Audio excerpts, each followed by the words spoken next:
Good morning, you guys. Oh, can I just say I'm tired of the rain?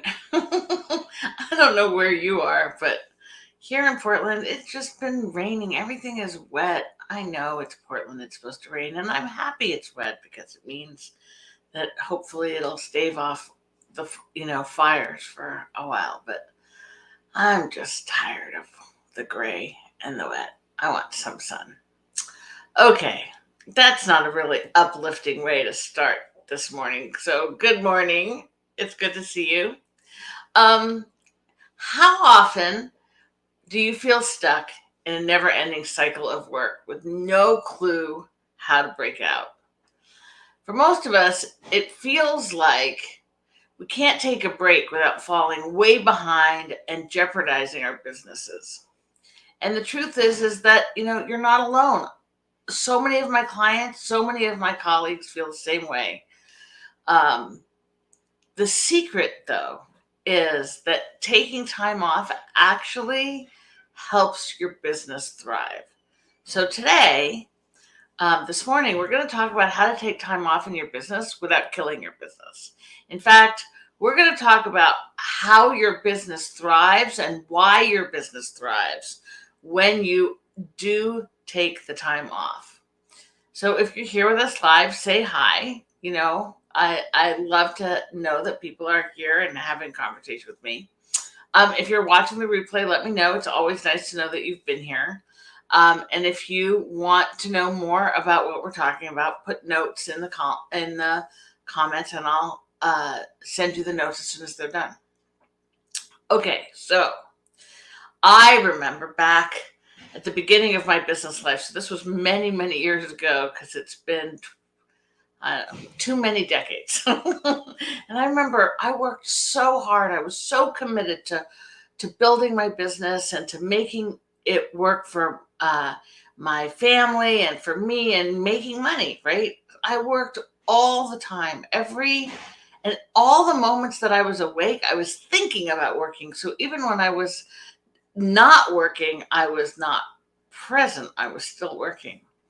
Um, and then, as the kids got older, when the kids got home from school, I'd feel guilty that I wasn't still putting hours in. And on the weekends, well, usually on the weekends I was working because this was back, I was selling sex toys. Before that, I sold kitchen tools. And so the weekends were my time to work. So I hardly ever saw my family. So I was working on the weekends and I was working during the week, and I was just working all the time.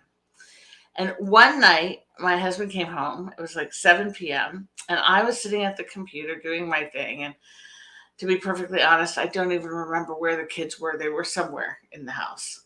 And he walked into my office and he said, "Okay, finish that sentence and then turn off your computer. It's time. It's time to stop working. Come and be with your family." And that was the beginning of the conversation for how to actually be present for the people who mattered to me the most. Be present for me and not work all the time. Now, I'm not going to lie, for me, it took a long time to be able to figure it out. But you don't have to take that time, because I'm going to tell you the secrets, right? Isn't that the whole point? Like, I did it that way, but you don't have to do it that way. The truth is that business owners in general, most of them think that working harder is the answer to whatever ails the business. If they only put in more hours, they could make more money. If they only put in more hours, then they could uh, do more social media. They could get marketing. If they only put in more hours, the team, they'd have a team that worked better. Like, the answer so often is in a business owner's head, if I only worked harder. But it just is not true. And it's not true for many reasons. Each problem in a business has its own solution. Working harder only saps your energy, it saps your mental capacity, it actually saps your ability to solve problems. So working harder is actually not the answer. But how do you make it happen to actually take time away from your business without it falling apart, right? I mean, that's always the question. That's the thing that people are worrying about. So there's a couple of things. Of course, you need a plan, right? Of course, you need a plan. And we're going to talk about the plan. But before you have a plan, you actually have to decide to do it. You have to decide that it's more important to have the time off, to take time away. You have to believe that that is the right path to take and commit to it. And then I always tell my clients, okay, so oftentimes this is homework. You're going to laugh.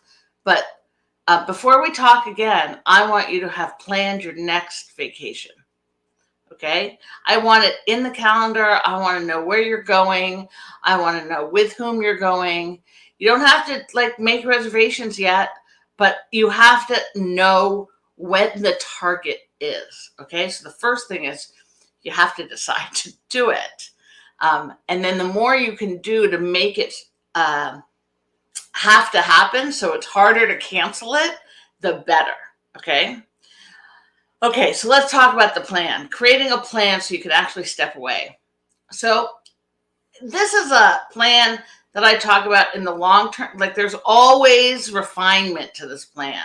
But basically the plan is make sure that you have a team in place that can take care of the things that need to really happen while you're away.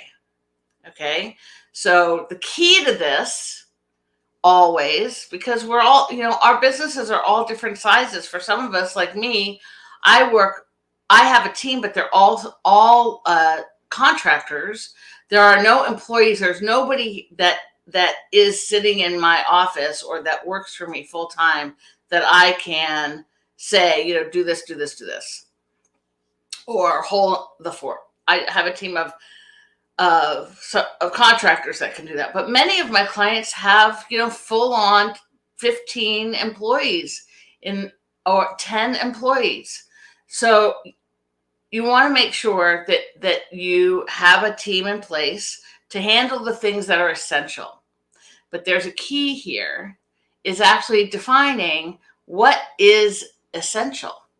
What are the things that absolutely must happen during whatever time it is that you're away? There are things that you want to have happen, and that's different from the things that must happen, right? So if you're leading up to this time that you're taking off, you want to actually make a list of all the tasks, all of the initiatives, all of the projects that are in the midst of happening, and identify for each of them what are the things that actually are essential to happen while you're away, right? When I talk about a team, of course, your team is not just around for you to go on vacation. Your team is an essential part of having your business work the way that it works, for it to grow, for it to be able to deliver to the clients. And that's a long-term solution, right? Long-term way.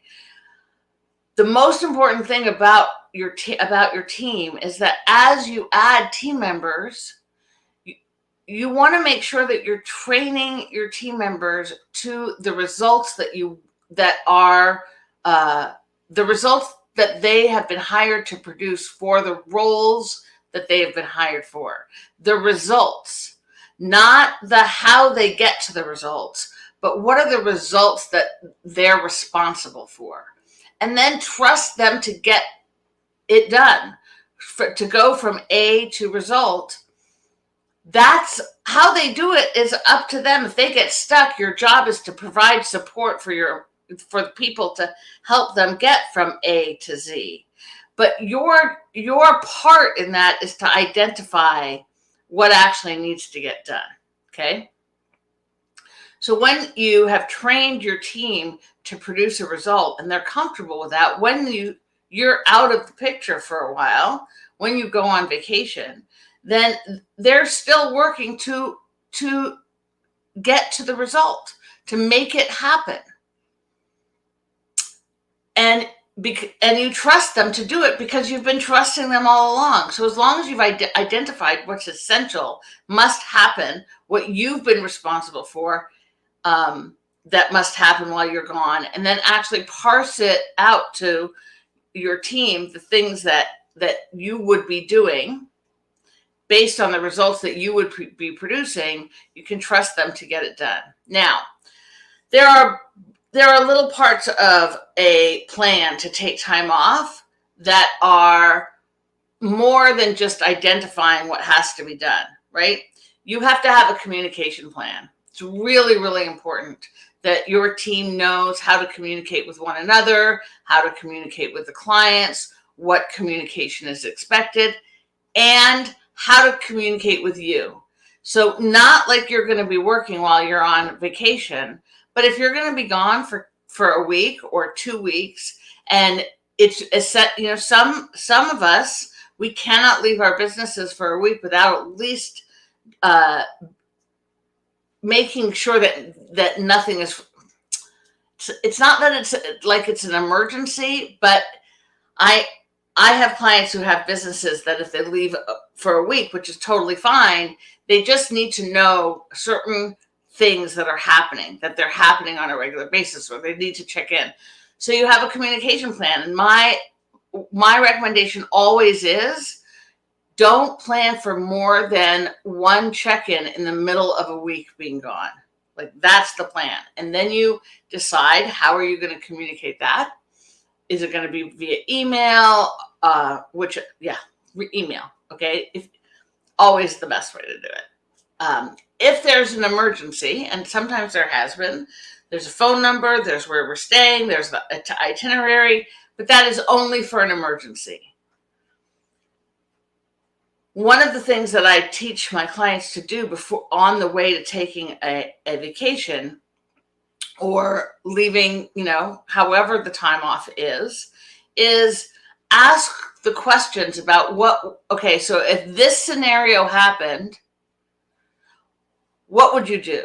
And you really want to look inside you and work with the team to figure out, what is it that you're worried about? What wheels are you worried are going to come off the bus? Like, identify the concern, identify the specific circumstances that you're worried about, and then ask them and come up with a plan for what would happen if those particular concerns were to come to life. Now, of course, you and I both know that as much as you can try to predict the future and think about all the possibilities, that oftentimes the possibility that will happen will be something that you didn't think about at all. So always the best way to prepare for that is what I just said, is to have a plan, have a communication plan, and have an emergency plan. Okay? Now, this is the thing. If you're going to go away for a week, or you're going to go away for, like, I'm going to go away for 3 weeks in October, then you need to practice. Like, I can't imagine. It's really hard to go from working 5 days a week or 7 days a week, and then all of a sudden leaving town for 3 weeks, right? Like, yeah, no, that's not a solution for a really anxious nervous system. Like, that's not going to work. And your team doesn't know how to handle that. You don't know how to handle that. It's going to be a disaster. And you're going to spend your whole time on vacation checking your emails and so worried, and you're not going to be present. Okay, so you have to practice. Okay, so what does that mean? Well, believe it or not, I sometimes have clients who have haven't taken a full 2-day weekend since they started their business. You see this face? Yeah. So we start there. The first deal is 24 hours fully away from your business. Do you know what that means? That means no email, no messages, no phone calls, like 24-hour ban on business every week. So that's where we start, honestly, because you got to start at the beginning. So 24 hours, and then we go to a whole weekend, whatever that weekend is for you, right? Some people Some of my clients' businesses work on the weekend, so then they do Monday and Tuesday.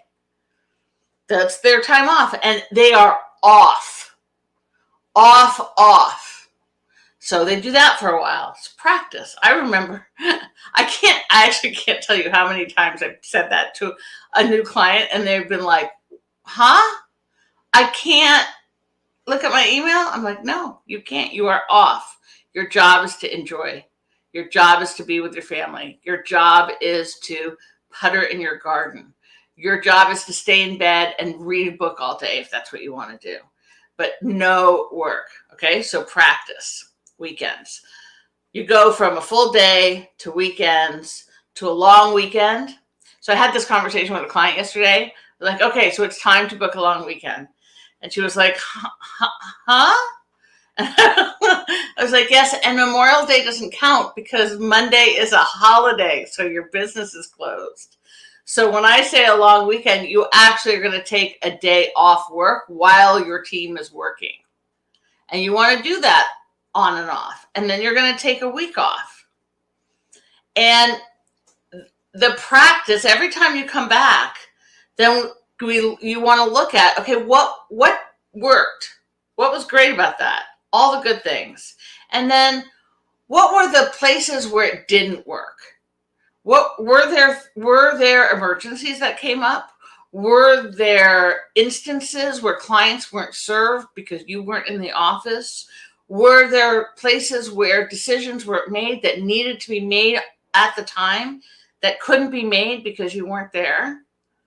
Like, really look to see and evaluate how it's been, and then adjust your plan for the next time. For if that shows up again, how are we going to deal with it? What is the answer so that I can be off? Now, here's the thing to remember. You're not the only one that needs time off. Your team needs time off too. But in order for people to feel good about taking time off so they don't burn out, you have to model taking time off so you don't burn out. Otherwise, people get resentful. They may take the time off, but it's what's the right word? It's like more of an aggressive time off, like to you, rather than taking it off because it's supported, because it's part of the company culture. Okay, that is up to you. Okay, so practice, right? Decide, practice, and then take time off. So here's the things that happen, that occur, right? So from the years ago when I was working all the time to now, my life is really different. I take a lot of time off. And the reason I take a lot of time off is that when I'm working with clients like we're doing a lot of brain work. I'm doing a lot of emotional work and helping people see their world from different perspectives. And that takes like really focused, intimate conversation, right? And I need to have time to let that stuff go, reset my brain so that I can keep the flow of new ideas coming. My ability to solve problems is really firmly entrenched in my ability to like take a deep breath every once in a while. So I take regular weekends always. So I actually have 3-day weekends. So Friday, Saturday, and Sundays are my time off. Every couple of months I travel, but most of the time when I'm traveling during the regular year, I'm going to conferences, I'm going to places that are also a little bit of work. So while they're also fun, they're not completely time off. You know what I mean? But I have time on the plane and I have time at night, but I'm not going to count them. Okay. But twice a year, I take 2 big vacations. We go for a month in the van. Vanya we're getting her ready to leave from the middle of June to the middle of July. And then of course, every year I take people on an international expansion experience where I take clients for a week. This year we're going to Portugal again. And then I stay for an extra week or even 2 on my time. to reset, to take a deep breath, to remind my brain that I don't have to be on all the time. But that took practice. Now here's what happens, okay? Inside, I know you've heard this. You may have even said this. I love my work, so I work all the time. Okay. Well, you can, of course, it's really great if we love our work, but working all the time is not good for our nervous system. Okay. And I'm going to explain that in a second. The other thing that happens for business owners, which happens a lot with my clients, is, well, if I take time off, what am I going to do? I don't like to do anything. I don't know what to do. And that's a really honest and true and big problem. And the reason why we have that problem is that over the years, as we've built our businesses from startup to viable to growing, it's required. A startup actually requires you to put all your energy in. Like, you're the only one, you're juggling all the balls. Yes, you're working hard. Okay. But there comes, and then, taking time off is a next step thing. But during that time, what we've done is we've trained our nervous system that working is the response to anxiety. Because when we get anxious, we work. We get anxious, we work. We get anxious, we work. It's like behavioral therapy, right? And so our nervous systems are accustomed to the fact that when we get anxious, the answer is to work. So if we don't work, the anxiety gets really, really high. So that's the first thing. The other thing is that for most of us, it's been years since we haven't been working. For some of us, we can't remember when we had time to do back till our 20s or maybe even our teen years when we had, read or we played with art or we did whatever we like to do, go to the movies, hung out with friends, knit, right? So, but we don't have any memory of those things being things that we enjoy, and we often don't even remember that we enjoy them. So we have to practice for this too. And this is also, stuff that I do with my clients is I have them for a while just note whenever they're doing something, anything that isn't work, that brings a smile to their face, and to write that down.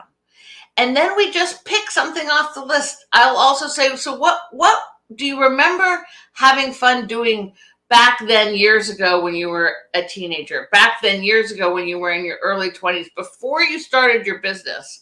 What were the things that you enjoyed doing? And then we'll just pick one off the list. And for that next weekend, the job is, okay, do that thing and see if you still like it. Just see if you still like it. And if you don't still like that, well, then we're going to find something else that you might like to do. I had a client yesterday who I was talking to about this, who had made her list. And the thing that it really came down to was, I don't have any friends to do any of the things that I want to do with. Like, I can see that it would be fun to do these things, but I don't want to do them alone. And business ownership, honestly, is one of the loneliest things there is out there. We are on our own. It's, while you can have really great relationships with your team and your staff, that is a line that is not easy to cross from being the employer to being actually real friends, right? So oftentimes, as a business owner, we feel really isolated, and that we don't have any confidants. We don't have anyone to just go out with, and just that we could be ourselves. And so yesterday we came up with a plan of how to make friends at the age of 50 something in a way that seemed, that was natural, that honored the fact that she was a business owner and wants to be friends with people who understand what that's like, even if the basis, the content of the relationship is not about business.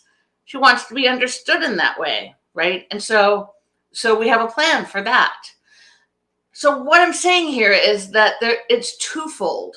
One is that you have to make a decision to actually take the time off and do the things that have to be done in advance of taking that time off. Have the plan, have the communication plan, have the team, and do all that stuff. But that it's also a physical nervous system problem that has to be solved. That you have to be aware that your nervous system thinks work is a pacifier. And honestly, for a long time, it really is, or has been. And to retrain your nervous system to find pleasure and to find soothingness in doing something else. So I'm just me. I mean, I used to love to knit, and I have rheumatoid arthritis, and I can't knit anymore. But I used to knit all the time, sweaters and dolls and hats and socks, and I'd sit in the playground with my friends, and we would knit while we watched the kids run around and play. We taught the kids how to knit. Like, knitting was a thing, right? And then I had to stop. And for years, I haven't. I've tried a couple of times and had to put it down because I couldn't do it. In years, I haven't. But in the since the pandemic, honestly, I started to look and see, well, what do I want to do with my free time? I had also stopped reading for pleasure, and I'm a reader. So I started with reading, just started reading. Well, last week, my best friend and I decided we were going to do something different that we hadn't done before. This is somebody who I spent years knitting with, right? Watching our kids. We were like, okay, we're going to learn something new. And we went off to Colorado and we learned something called punch needle, which is kind of like rug hooking, but not. Turns out I enjoy it. Turns out I was pretty good at it. And it doesn't hurt my hands in the same way. So I can do it. I can make stuff again. Who knew? I'm crafty. Regina says she's always known I was crafty because I'm crafty. But I just am like, who is this person? But it's something I really enjoy. And now something that I'm going to set up to have a project. And I will take it in the van. And I can do it while I'm, sometimes while I'm listening to podcasts, or like it can become part of me. And I can take time off from work and actually focus on making something. So there's that. There's one other thing I want to say. Sorry about today being kind of disjointed. I'm just going to blame it on the rain. Okay. How does your business thrive when you're away? So here's the thing. When you focus, your brain, has its eyeball, like narrowed its view onto specifically the things that need to get done that are right in front of you. The work a day routine, do this, do that, take these steps, focus. And it's really narrow. You started your business from a place of being a creative visionary. You started your business from a daydream. You started your business from having the ability to create from a much bigger view, right? But over the years, we've gotten tunnel vision. So why your business thrives when you leave it is because after a couple of days, the tunnel vision stops and starts getting bigger and bigger and bigger, so that you can reclaim your identity as a visionary, as a creative. How does it do that? Well, the most important thing is that you actually spend time doing other things, not working. Because the creativity part of your brain expands in the background, not in the foreground. It expands in the background while you're experiencing new things, while you're tasting new things, while you're doing new things, while you're having interesting conversations, while you're taking a walk and being in nature. You're focused on that, but your creativity is blooming in the background. And you take that bigger vision your your expanded eyeballs, as it were, back to the business. And all of a sudden, you've got new ideas, new solutions, thinking about taking the business in new directions. And your business needs that. It's like new blood, right? In order for your business to thrive, you need to bring that piece back on a consistent basis. You need to be committed to actually keeping that creativity part of you alive. Okay, so I know I've just been like blah, blah, blah, blah, blah. So if you're watching right now, if you have any questions or, there's anything that you want to say, I'd love to hear it. Or see it if you're going to write it down. And what I really want to know from you is, when are you going to take your next vacation? And here's the thing. I posted on Facebook like 3 days ago about if you weren't working, how would you spend your time? And there were like 100 replies. People don't have none of us, you do not have a hard time figuring out what you would do with your time. You know what you would do with your time. You know how you would spend it. Like, there's no dearth of ideas. All you have to do is decide and then put the plan in place. Look at the boundaries. Look at what how you fill your time in ways so that you don't have to be responsible for taking time off. Okay, am I getting shrill? I'm sorry. Okay, so here's the thing. Take time off. I want to know when you're going to take your next vacation. Just tell me when you're going to take your next vacation. Tell me what you're going to do on your vacation. That would be really fun too. But if you're not going to tell me what you're going to do, at least tell me when you're going. Okay? So that's number one. Number two. So you all know that I take people, or maybe you don't know. If you don't know me, hi. I'm Dana Corey, by the way.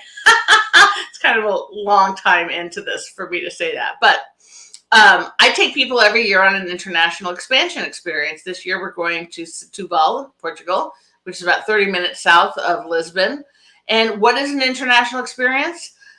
Expansion experience? It's time to get away from your business so that your brain can reclaim its creative visionary, so that you can relax and breathe, so that you can experience new things, so that you can create intimate relationships with other people. And will there be some coaching? Yes. But is that the focus? No. We do a little bit of group coaching. We do a lot of visioning. And mostly what we do is we be tourists. We have the most amazing guide. He's just awesome. I worked with him last year and everybody fell in love with Norberto. He's friggin' fantastic. Okay.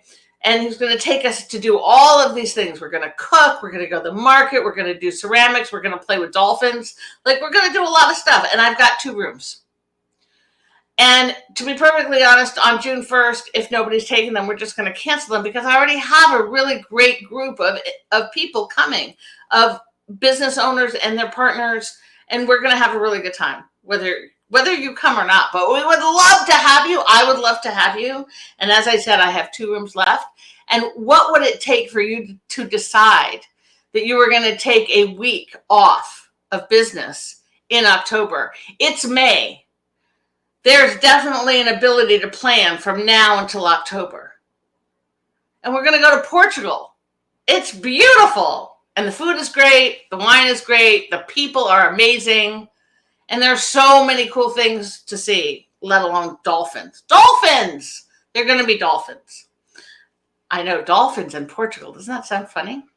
Okay, so anyway, I hope that this has been helpful. I really can't express enough how important it is for you and for your business and for your team, for you to commit to taking time off, not just once a year, but start with once a year, but often enough to keep you renewed and away from the dark hole that is burnt out. Okay. I hope you have a great week. I hope you have a great weekend. Please be in touch, and kisses to everybody. Mwah.